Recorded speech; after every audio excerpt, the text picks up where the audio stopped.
Everyone. Greetings from Jakarta, where it is pouring with rain. So apologies for my lighting. But yeah, I'm very delighted to spend this hour with all of you to share a little bit and exchange some notes, about futures and public policy. As Rafael mentioned, I've spent quite a lot of time both training as well as consulting for different governments in the region and specializing in public policy work. So I put together a simple presentation deck just to take you through some thoughts, and I'm hoping that we can actually leave quite some time for discussion, because I think that would be a very rich sharing of experiences. Okay, so if you don't mind, I'm just going to share my slides. So just to make sure that you're on the right place, we're here today to talk about futures thinking and public policy in Asia. And as Rafael mentioned, I spent some time at the Lee Kuan Yew School of Public Policy, where I actually still continue to lead many of their futures and public policy related executive education courses, which are both open for people based in Singapore as well as based around the region. So I couldn't help myself. I had to put a few framework slides in the beginning, just to set some context for all of us in this particular discussion. I think the first question I'll pose to all of you, and I think this group in particular probably spends a lot of time thinking about what are some of these challenges or dealing with these challenges that governments have in thinking about the future. I'd be very curious, and this is maybe where if you can put your answer to this question in the chat, it would just be a nice way to get to know each other. And maybe start off with a little bit of a discussion. Like it gives me a sense of who's in the room, and what are some of the challenges that you face? Because I think one of the things I'm hoping to get across today is that every context has its challenges, both strengths as well as weaknesses. I think the more important thing is to understand the context and figure out what works for the context. So if I can invite you to add a couple of comments into the chat on what some challenges governments have thinking about the future, whether it's your government or the governments that you work with, I would really love to hear some of your thoughts. Okay. But while people are doing that, if I can get on with my slides.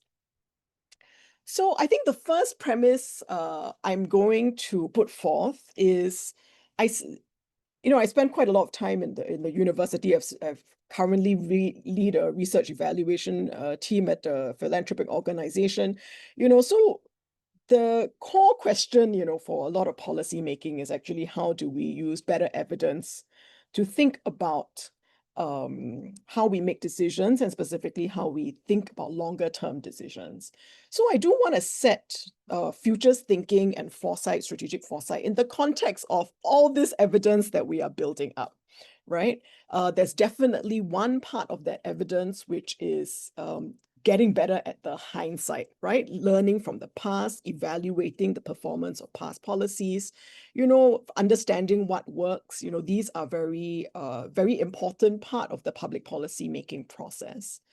In many cases, that there is also an aspect to that, which is understanding a little bit of getting deeper insight, especially in terms of specific target groups, specific more niche, I would say, policy areas, deeper experiences about people's behavior, citizen consultation, that kind of thing. So there's another bucket, I would say, of evidence, which is also about getting deeper insight, right? So we've got hindsight, we've got insight.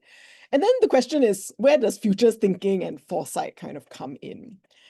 So I often get this question, in sessions that I do, is actually what's the evidence base, right? When you think about the future. And I would argue that actually there is a way of building up an evidence base, that we are also thinking about scanning the horizon in a meaningful, systematic way, at least trying to do it with a rigorous process, that where we might be looking for different things We might be looking for emerging issues. We might be looking for disconfirming evidence, things that suggest that we might be wrong as opposed to things that confirm that we are correct. But nevertheless, the process can be actually quite structured and rigorous. So in setting up, the conversation that I'm hoping to have today, I think that's a very important part that I want to get across, right? That it is possible to think about futures in public policy as a way of thinking about what's some evidence, at least, what's the evidence base that we use to think a little bit about the future, to be prepared for the future. What are we looking out for? How do we stress test, etc. Right? The next thing I quite quickly talk a little bit about, and I always joke in my classes that the public policy cycle always looks very nice on the slide, very neat and orderly, and one step flows neatly to another. But of course, all of us know from lived experience that it can be quite messy. It can have many. It can go forward and then backwards and then stall, and jump steps and so on, but at least in terms of helping us think about the public policy cycle and where futures thinking might add value to this process, I think that's another thing to reflect on, right? There's definitely one school of thought that says actually futures thinking is very upstream. The most important part is that, you're identifying things to put onto the policy agenda. So that's the agenda setting phase. And of course, there is some benefits to thinking that way. That's definitely a very core use of futures work. But there are other parts of the policy process where futures thinking, futures insight, foresight work can also be very useful. So whether that's thinking about the development of policy options, so to try to expand our understanding of what the available options for the future might be. So that's more in the policy formulation phase. Or maybe to start to think a little bit about even helping leaders, think through their reframing their policy options, right? Trying to think about how they might manage complexity for today. Futures could also be quite useful in helping leaders, decision makers to have that more, I would say, holistic, and have a sense of what's emergent, right, in their decision, to take that into account in their decision making. It could also be actually put into a more implementation end of the process, right? To think about actually how do you help people prepare for this future, go forward into this, and potentially even communicate, right, this longer term policy intent.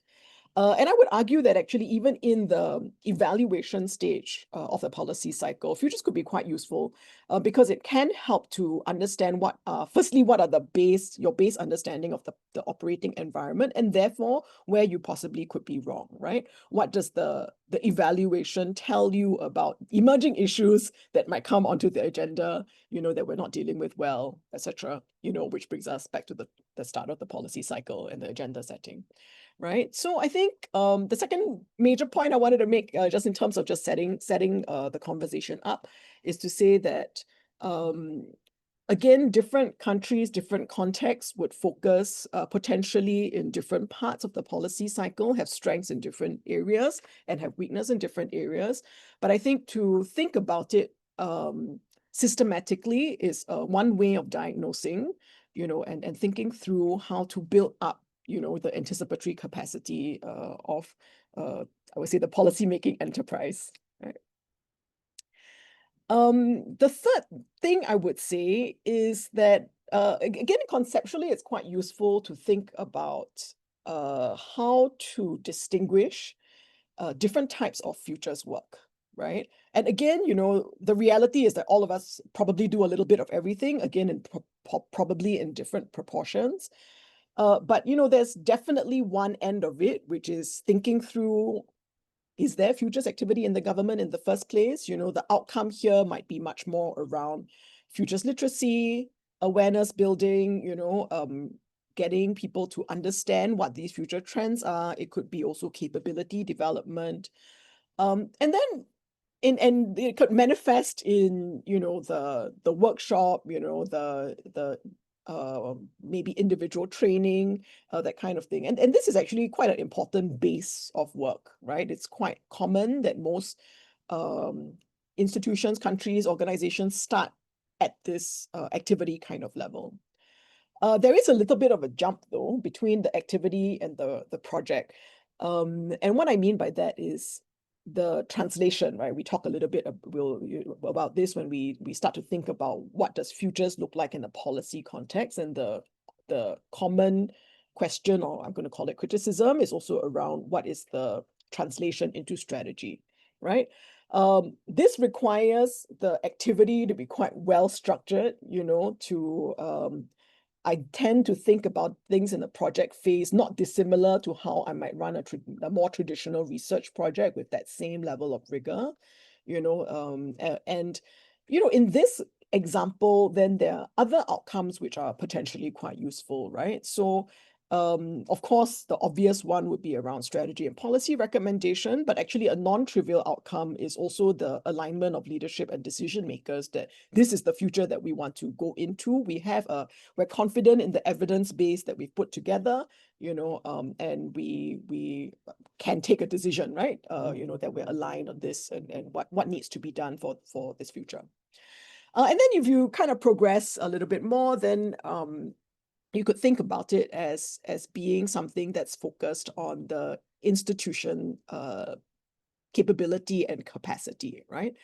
So I think about this end of it as being, can you do it repeatedly with good results? So is there enough of a capacity that it's not a one-hit wonder, but over time there's enough capacity, that you can survive leadership change, you can survive staff level changes, that there is, I call it a ritualized process. I don't know whether that's the right word. I'll explain why I use the word ritual in a little bit.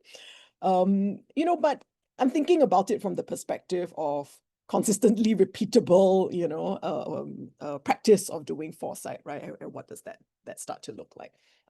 Okay. And with all of this, then we kind of have quite a interesting use, I would say, for futures work in public policy. And very often we talk about futures work as being I'm going to call it the strategic intelligence part, so that's very much around understanding the trends, how they might impact the future. We don't often, or not as often, talk about that, the very critical stakeholder management part of it, right? Which includes the key decision makers, the assumptions about the future, what their mental models are, where they converge, diverge, and so on. And in the public policy arena, this is a particularly important part of the futures process, right? It's not just about understanding the trends. There is a lot of this understanding the mental model and assumptions part of it, which is critical to make futures work, right? And hopefully in the examples that I share a little bit later on, we'll get a little bit of a sense, of where these different contexts, again, use this work differently. Because to some extent, the trends we see are, there can be a lot of knowledge sharing there, right? You will see a lot of the trends coming, how to say, as you're scanning for the trends, there's a lot of similarities even between countries and contexts, but actually what does it mean? What does it mean for our specific environment? How we go, what are the real policy options that are available to us? And how can we actually get these decisions through our public policy system? That's where the difference lies, right, between cases. So, with these two things combined, then I argue that actually futures becomes quite an interesting strategic management tool.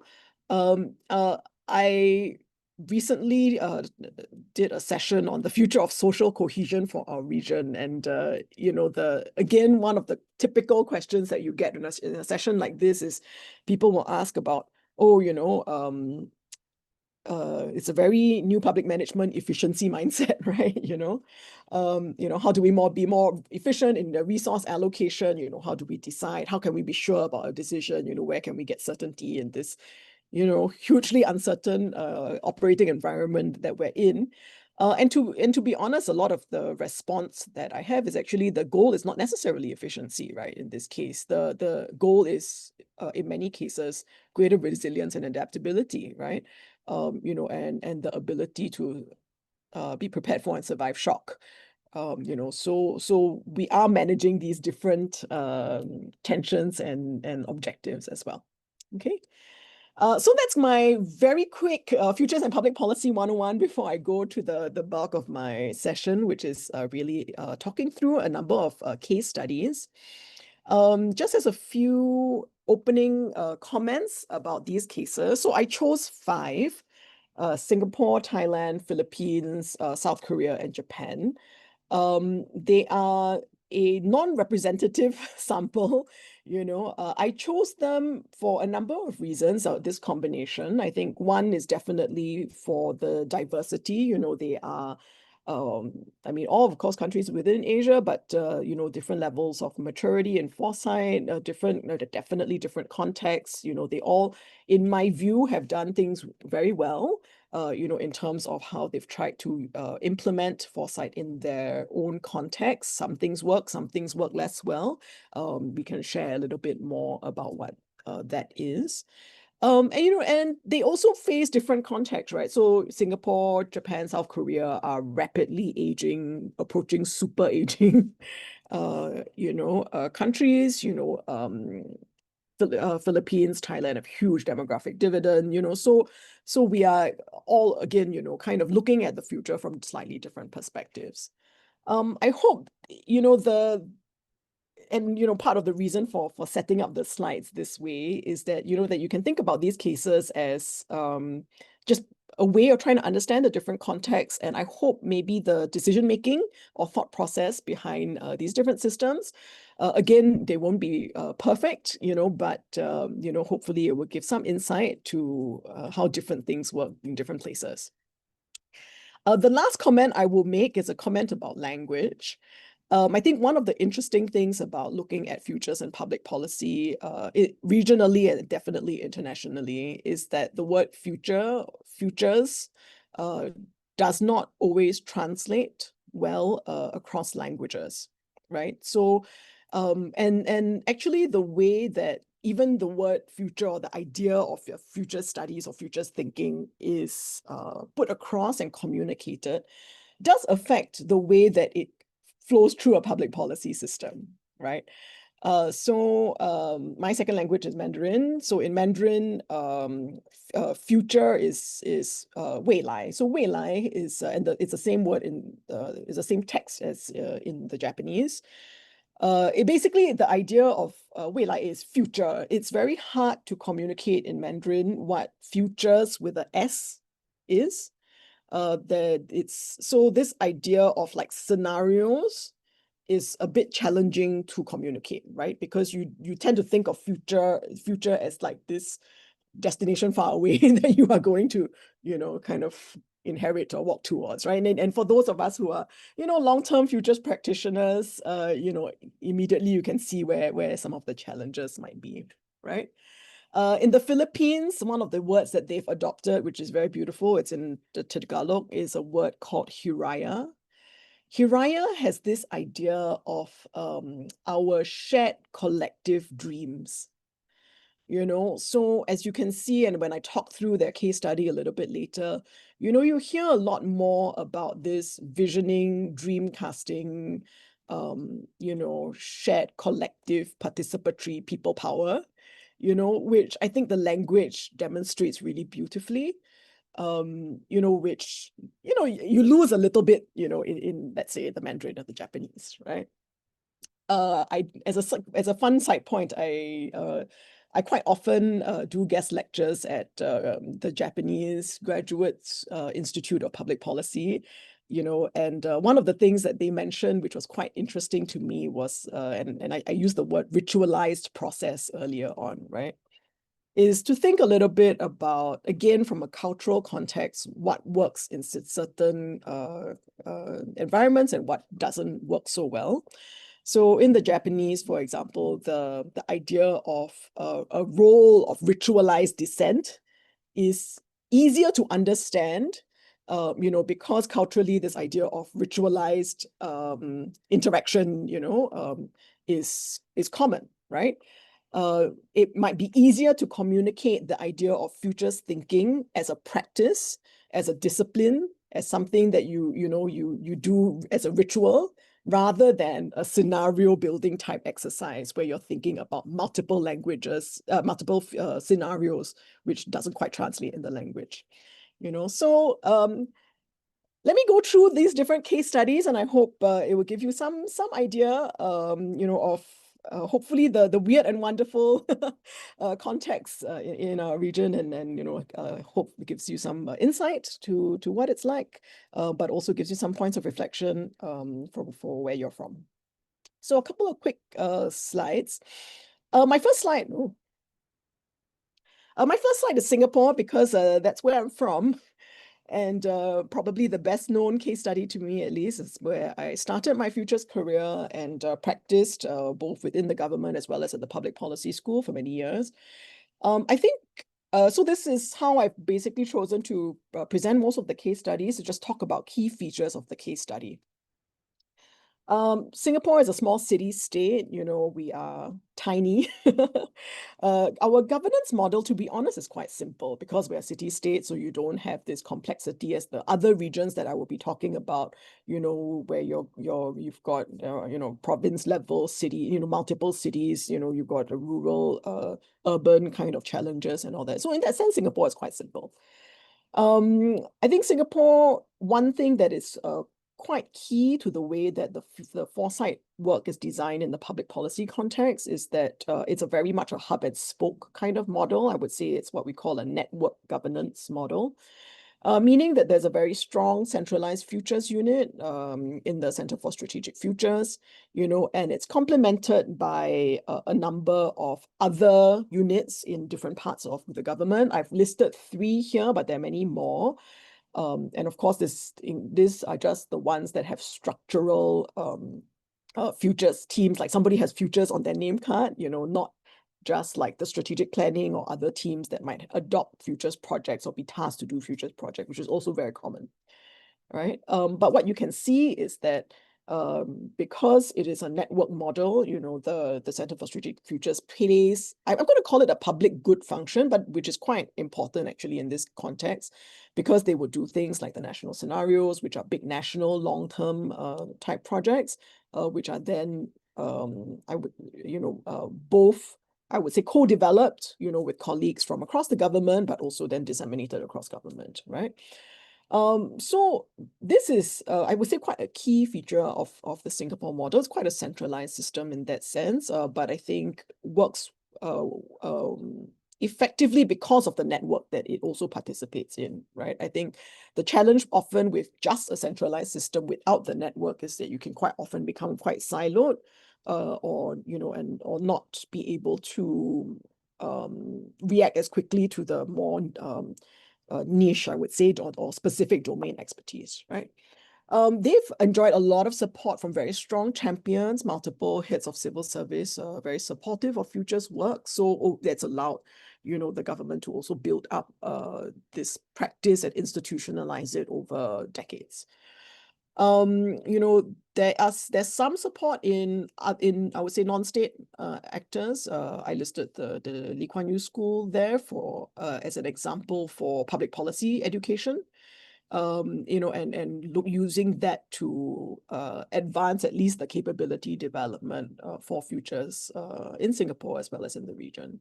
And, more recently, you can see, firstly, more participation from non-state actors, but you can also see more experimentation with more participatory methods, which would be quite aligned to, I think, how the Singapore public policy landscape is shifting, right? So that's Singapore.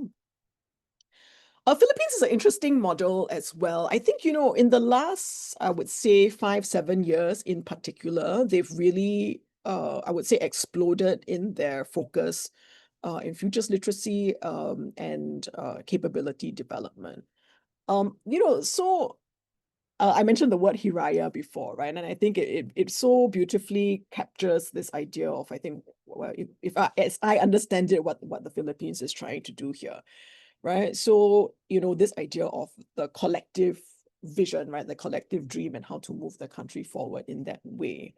So actually, from what I observe, they focus very much in terms of futures literacy and capability development. You can really see how other organizations, including the Development Academy of the Philippines, which does a lot of public policy training essentially, and education has adopted the futures. So again, that ability to roll out, the practice of futures has ramped up very significantly. They've also co-opted universities to be able to increase, the understanding of, let's say, different higher education institutions in the methodology of futures.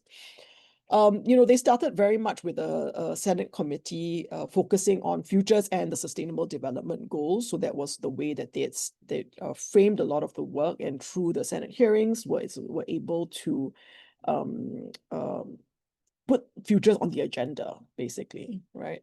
Over time, you can see some futures work in different ministries. So the Ministry of Education does have a team, looking at the future of education. NIDA, which I know OECD has worked with as well, is actually quite active. They do very much focus on the economic development side of the country. But as you can see, they have a slightly different model from Singapore. But what I admire about them very much is that firstly, they've ramped up very quickly, but secondly, they've really democratized futures thinking, right? And that's been very much their focus. I think one of the challenges that often our Philippine counterparts will share with us is that, you can the collective dreaming, there's a lot of energy and passion around that. The translation into what does it mean for public policy can sometimes be challenging, to which I say you have to start somewhere, right?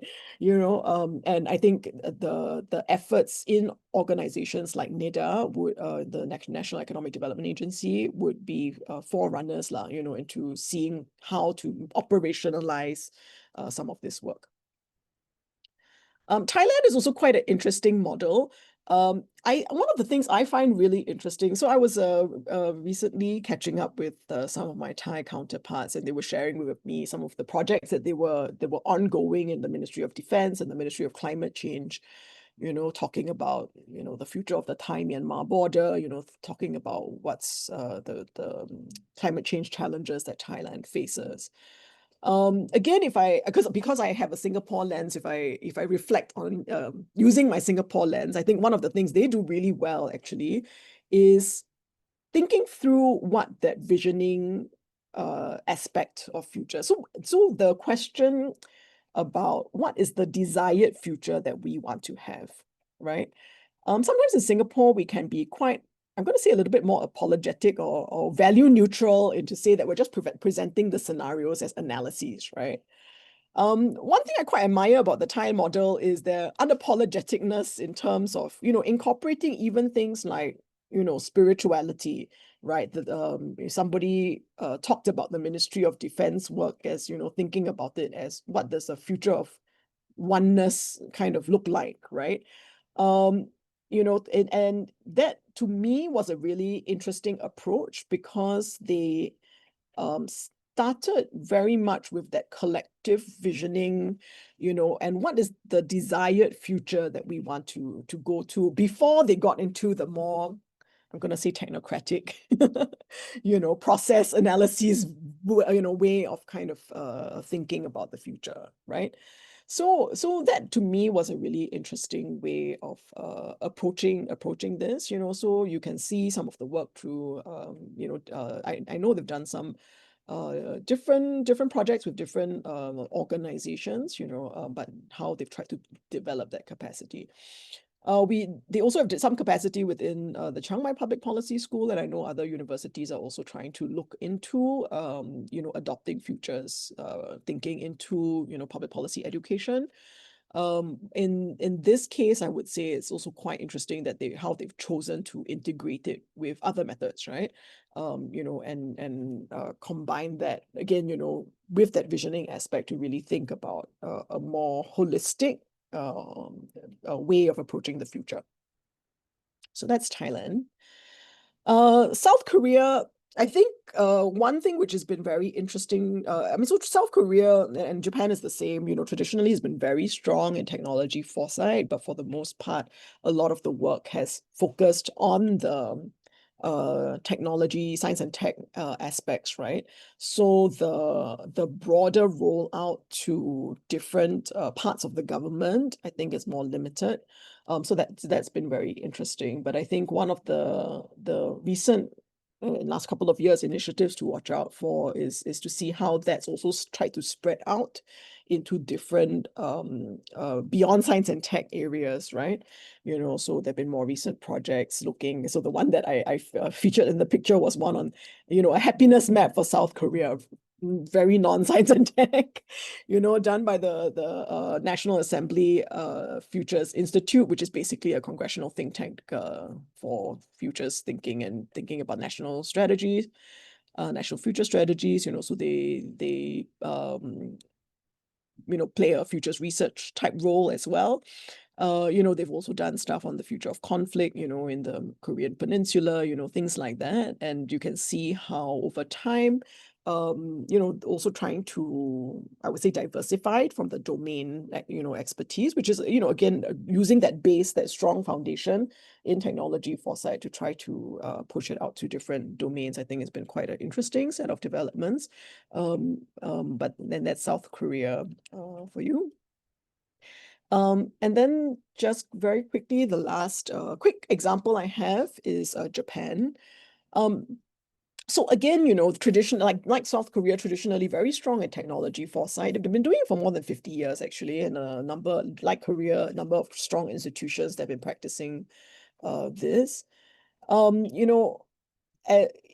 the various opportunities I've had to work in Japan as well as with Japanese counterparts, a lot of the challenges that come up, we'll talk a lot about the structure of the bureaucratic institutions, right? So one counterpoint, and again, I'm just going to use Singapore as a comparison because that's the model I'm most familiar with, is, for example, Singapore tends to be a posting system. So it's not uncommon for people to rotate or, spend different parts of their career in multiple parts of government. And that's actually very much encouraged. I mean, we're also a small country, so this is possible. This is very unusual in Japan, right? So in many cases, my Japanese counterparts would express surprise that well, this is, like I've worked in the Ministry of Transport and then the Prime Minister's office and then the Ministry of Law and then the train, and it's like, it feels like it's all over the place. The advantage of that is that when it comes to futures work and, especially looking at emerging issues, you're not so limited by your institutional silo, right? The advantage of that, you can think a little bit more about whole of government, or like as a whole of government employee, as opposed to I am only from the Foreign Affairs Ministry, for example. So some of these actually, so while the technology foresight work has been very strong for many decades, I think one challenge is, of course, to how to spread that across the different domains. We have heard of some experiments, for example, in the Ministry of Trade and Industry. The project that I came across, my colleague shared with me, was much more on I'm going to say the consumer of the future, so a little bit closer to consumer trends, way of thinking about industry development, which is also another way that people come into the foresight public policy work. But that was some of the experiments that they had, at least within METI, the Ministry of Economic Trade and Industry. Okay. I have grossly run over my time. So I'm going to stop yabbering on, and maybe it's a good point to talk a little bit about group reflections. So I've given you a quick tour of futures and public policy overall. Hope that's given you some frameworks to think about the different contexts that you're in. Shared 5 different case studies. And happy to chat and hear about what you guys are thinking about, what resonated, any questions you might have. I'm going to stop my screen share now, and yeah, over to you for questions.